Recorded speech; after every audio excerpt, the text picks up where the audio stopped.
मंडळी नमस्कार. बरं का, आपण पाहतात आरवी गोट फार्म. मी मुकुंद पालकर, मुक्काम पोस्ट सौंदानांबा, तालुका कळंब, जिल्हा माझा धाराशिव. थंडीचं प्रमाण अति वाढलेलं आहे बघा, अति थंडी वाढली. मग ह्या थंडीमध्ये सरासरी शेळ्या असतील, पिल्ले असतील, शेळ्या दोन्हीचं सांगतोय बरं का मी, मरण्याचं प्रमाण जास्त होतंय.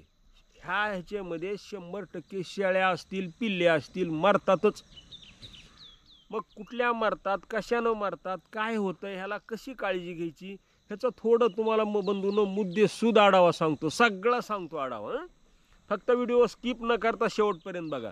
सध्या इतकी थंडी वाढली बघा, भयानक थंडी. आणि तुम्हाला ते वातावरण दिसतंय का? आता हा व्हिडिओ 7च्या अगोदर 6:30च्या दरम्यानचा व्हिडिओ शूट केलेला आहे बरं का. हे सगळं आम्ही ह्याला दुही म्हणतो बघा. कुणी कोहरा म्हणत असेल, कुणी धुकं म्हणत असेल, आमच्याकडे ह्याला दुही म्हणतात. मग आता प्रत्येकाकडे वेगवेगळं नाव आहे.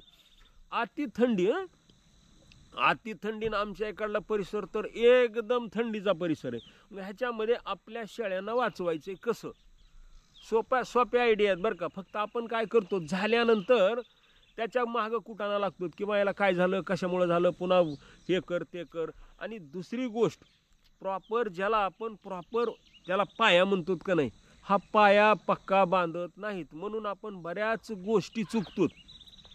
मग सरासरी आता लहान पिल्लाच्या बाबतीत सांगतो. आता ह्याच्यावर व्हिडिओ मी बरेच बनवलेत, पण तरी अजून एक मला थोडं वाटलं, कारण थंडी अति थंडी आहे, की लहान पिल्लं सरासरी ह्याच्यामध्ये जास्त मरतात बरं का. आणि ह्याचे लक्षणं पण सांगतो, ह्याचा इलाज पण सांगतो. हा काही रोग फिक नाही, हे नैसर्गिक वातावरणातला बदल आहे. तुम्ही म्हणताल हे रोग आहे का? अजिबात नाही. फक्त हे धरतंय कुणाला, कशामुळं धरतंय, याची सगळी माहिती सांगतो बरं का. फक्त आपण चुकतो कुठं आणि ते चूक आपण सुधारायची कशी, हे पण तुम्हाला मी सांगतो बरं का. आता हे चूक आपण सुधारायची कशी, नेमकी आपण हे चूक सुधारलो कशी पाहिजेत, ह्याची सगळी माहिती तुम्हाला सांगतो. आता सुरुवात काय होती बघा. आपण काय करतो, थंडी वाढली की आपण काय करतो, आपल्या शेडमध्ये बल्ब लावतो. मग बल्ब लावतो सुद्धा 100% हा सोल्युशन आहे, पण 100% सोल्युशन नाही बरं का.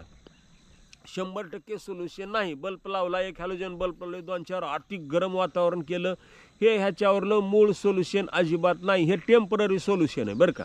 हे टेम्पररी आहे, तात्पुरता इलाज. किंवा तुमच्या शेडमध्ये तुम्ही काय केलं, लाकडं टाकले एका डब्यामध्ये आणि त्याच्यामध्ये थोडं शेकोटी केली, हे टेम्पररी सोल्युशन आहे, कायमस्वरूपी सोल्युशन नाही. समजा एखादा माणूस, तुम्हाला थोडकं सांगतो, समजा एखादा माणूस एसीत बसलाय, एसीमध्ये बसलाय, 20 टेम्परेचरमध्ये बसलाय, गार लागतं एसीमध्ये, एकदम मस्त वाटते.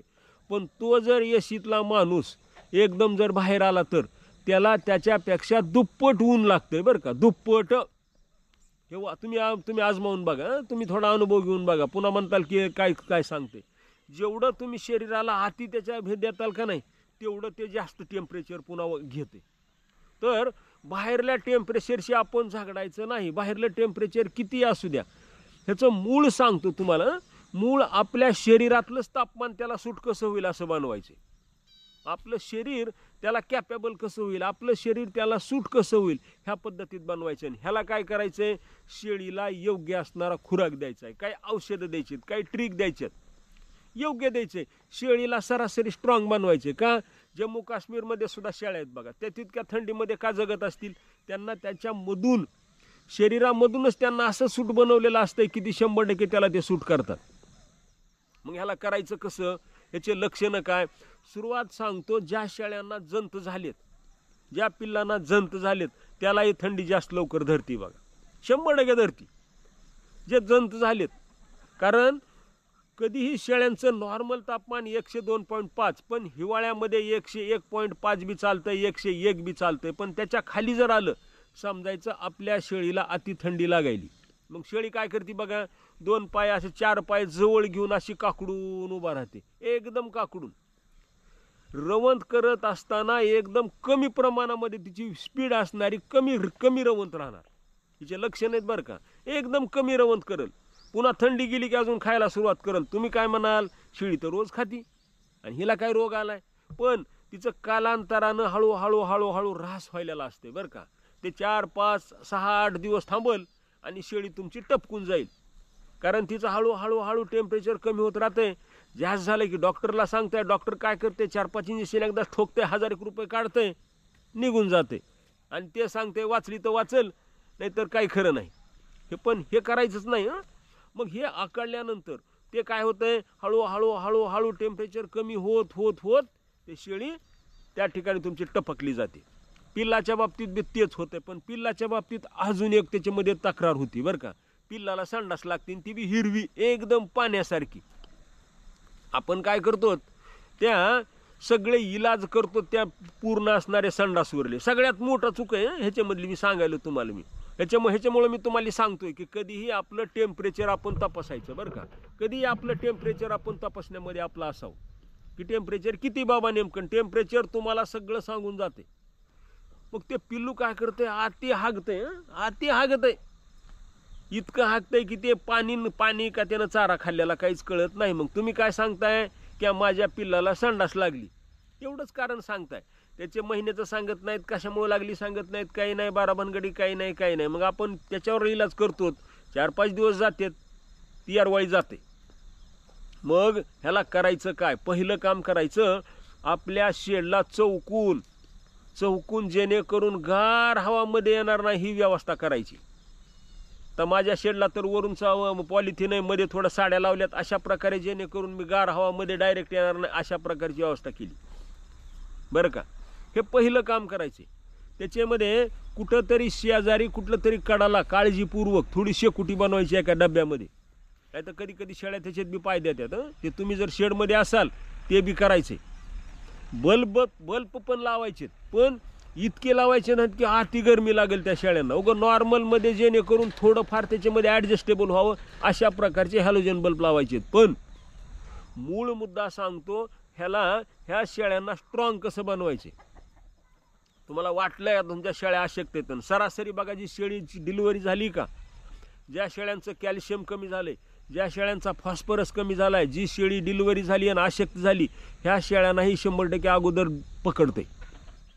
ह्याला काय करायचं, हिवाळ्यामध्ये शक्यतो गरम असणारे पदार्थ खाऊ घालायचे. खुराकामध्ये बाजरी एकदम टॉप आहे बघा. बाजरी जर खाऊ घातली ना, बाजरीमध्ये कधीतरी हळद टाकायची. आठवड्यातून 2 दिवस 1 दिवस हळद टाकायची. 5 ग्रॅम 10 ग्रॅम एका शेळीला येईल तुमच्या ॲडजस्टमेंटनुसार हळद टाकायची.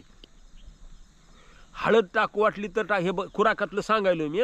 त्याच्यामध्ये कधी तर मोहरीचं तेल टाकायचं. मोहरीचं टाकलं चालतंय, तुमचं गोड तेल टाकलं तर चालतंय. आपापल्या बजेटनुसार जास्त टाकायचं नाही कधी तर, जेणेकरून त्यांच्या शरीरातून त्यांना गरम करायचं बरं का. शरीरातून गरम ठेवायचे. शरीरातून ज्यावेळेस ताकद येईल ना, ताकदवान माणसाला थंडी कमी लागतच नाही असं माझं मत आहे.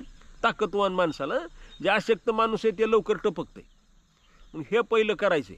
आणि समजा तुम्हाला वाटतंय बाबा आपल्या शेळ्या काय अशक्त वाटतात, ह्याच्यामध्ये उगा काकडून रोज सकाळी उभारतात. मी तुम्हाला मुद्दाम माझ्या शेळ्या दाखवल्यात, माझे पिल्ले दाखवले. काकडून अजिबात उभा राहत नाही. समजा एखादं काकडून उभा राहते, त्याला काय करायचं, सोपं सांगतो. आपल्या याच्यात गावरान तर कोंबड्या असतात, गावरान कोंबडीचं एखादं अंड पाजायचं, धरायचं ना एखादं अंड पाजायचं. कसं पाजायचं, काय पाजायचं हे पण सांगितले बरं का. त्याच्यामध्ये टाकू वाटली तर मिळाली तर बरं का, असलं तर अंड बी जमते. टाकू वाटली थोडी हळद टाकायची, नाही तर ते तसं पाजलं तरी चालतंय. समजा एखाद्याकडं अंडच नाही, त्याला काय करायचं, समजा थोडं दूध घ्यायचं, 1 ग्लासभर दूध घ्यायचं आणि त्या दुधामध्ये थोडी हळद टाकायची. हळद आणि तुमचं ते अद्रक, आपण त्याला आलं म्हणतो बघा, हे टाकायचं. आणि ग्लासभर दुधाचं जळून निम्म बी झालं तरी चालतंय. थोडं काढवायचं, त्याला आपण काढा म्हणतो, हे काढवायचं. आणि त्या प्रत्येक शेळीला ते थोडं पाजायचं. हे झालं. हे समजा ह्यानं तुम्हाला वाटलं की बाबा ह्यानं काही फरक पडत नाही, 1 टाइम हे पाजलं तरी चालतंय. त्याच्यानंतर दुसरा इलाज सांगतो. मोहरीचं तेल, त्याच्यामध्ये थोडा लसूण टाकायचा आणि त्याच्यामध्ये थोडं ओवा आणि थोडी हळद टाकायची आणि ते चांगलं काढवायचं. ते पण असं चांगलं काढवायचं. आणि प्रत्येक शेळीला 5 ml 4 ml 5 ml 4 ml ही पाजलं तरी चालते. मोठ्या शेळीला थोडं जास्त पाजलं तरी चालते. फक्त एकच काळजी घ्यायची, गाभण जवळ आल्या शेळीला जास्त लसूण टाकलेलं पाजायचं नाही. हे जास्त थोडं गरम असतंय बरं का, होत नाही काही, पण निमताला कारण होऊ नये म्हणून मी सांगायलो तुम्हाला. साधं मोहरीचं तेल बी जरी तुम्ही पाजलं, मग साधं मोहरीचं तेल तरी जमतंय, जेणेकरून तिच्या शरीरामधून ऊर्जा तयार झाली पाहिजे. कधी कधी काय होतंय बघा, आपण थोडं गळाटलो तर आपल्याला जर भूक लागली तर थंडी जास्त लागते. कारण कधी कधी काय होतंय, आपलं लिव्हर काम करत नाही, आपलं असणारं आताडं. आता लिव्हरचं काय काम आहे, खाल्लेलं अन्नाचं पचन करायचं आणि त्याची ऊर्जा तयार करायची शरीराला पाठवायची. त्याचा बी दोष असला तरी आपल्याला थंडी वाजते. म्हणूनच सांगतोय डिवॉर्मिंग करायची, जंतनाशक पाजायचं. जंतनाशक पाजले की जंत होणार नाहीत. जंत नाही झाली की लिव्हर तुमचं चांगलं काम करेल, आणि लिव्हरनं चांगलं काम केलं की थंड वाजणार नाही. मग एवढ्या काळज्या घ्यायच्या. तर सोपं काम आहे, जेणेकरून तुम्हाला हे झंझट होणार नाही. हे पुढं डॉक्टर औषध बारा भानगडी करायचं नाही. हिवाळा सुरू झाला रे झाला. फक्त बाजरी बी सुरुवात केली, समजा तुमच्याकडं एका शिडीला काही झालेलं नाही तरी सांगतोय, फक्त बाजरीमध्ये कधीमध्ये हळद, कारण हळद अँटिबायोटिक आहे बरं का. हळद आणि कधीमध्ये तेल उगं त्याला लावायचं, मध्ये मिसळायचं. शेंगदाणा पेंड असेल तर अतिउत्तम. शेंगदाणा पेंड जर त्या शेळीनं जर खाल्ली नाही, एक मुठभर शेंगदाणा पेंड खाल्ली तरी तिला ऊर्जा चांगली मिळते, आणि शेळ्यांना सरासरी हे तक्रारी होत नाहीत. मग मी का सांगायलो बरं का, तुम्हाला झाल्यानंतर पुन्हा डॉक्टरांच्या मागे लागण्यापेक्षा होऊच नाही. आणि कोंबड्या 1-2-4 कोंबड्या सांभाळायच्या. जरी वाटलं तुम्हाला एखादा अशक्त पिलू, त्याला रोज एक फोडायचं अंड पाजायचं. अंड मुळामध्ये इतकी गरमी तयार करते की त्याला थंडीच वाजू देत नाही. अशा प्रकारे जर तुम्ही थोडा इलाज केला ना, आता हे तुम्हाला ओझरतं सांगत गेलोय. आता ह्याचं पुढचे इलाज, समजा डॉक्टर इलाज ह्याच्या भानगडीत पुढची झंझट येते, हे होणारच नाही म्हणून सांगतोय मी. या शेळ्यांना होऊच द्यायचं नाही तुम्हाला, त्यांना इलाज करा. पण आपलं चुकतंय कुठं बरं का, आपलं सगळ्यात मोठी चूक कुठं होती, आपण प्रिकॉशन घेत नाहीत, म्हणजे त्याला उपाययोजना करत नाही, तर नंतर आपण त्याच्या मागं लागतो. झाल्यानंतर आपण झंझट करतो, होऊच द्यायचं नाही. तर मंडळीनो, आता सांगत बसलं तर बरंचसं तुम्हाला सांगतो, लांबलचक पुढं वाढत जाईल. आलं का लक्षामध्ये? तर आवडला व्हिडिओ तर लाईक करा, वाटलं एखाद्याला शेअर करू वाटते, आणि काय करत जा बरं का. नवीन असाल तर सबस्क्राईब करा. आणि सध्या हाईप एक बटन आलेलं आहे बघा. हाईप का करा म्हणतोय मी, हाईप जर केलं तर यूट्यूब दुसऱ्या हजारो लोकांना व्हिडिओ पाठवते, आणि जेणेकरून एखाद्या दादाचं, एखाद्या माझ्या भगिनीचं एखादी शिळी वाचली तरी त्याचं सार्थक तुम्हाला निम मला निम मिळून जाईल. मंडळीनो, थांबतो ह्याच ठिकाणी, भेटू पुढल्या व्हिडिओमध्ये. तोपर्यंत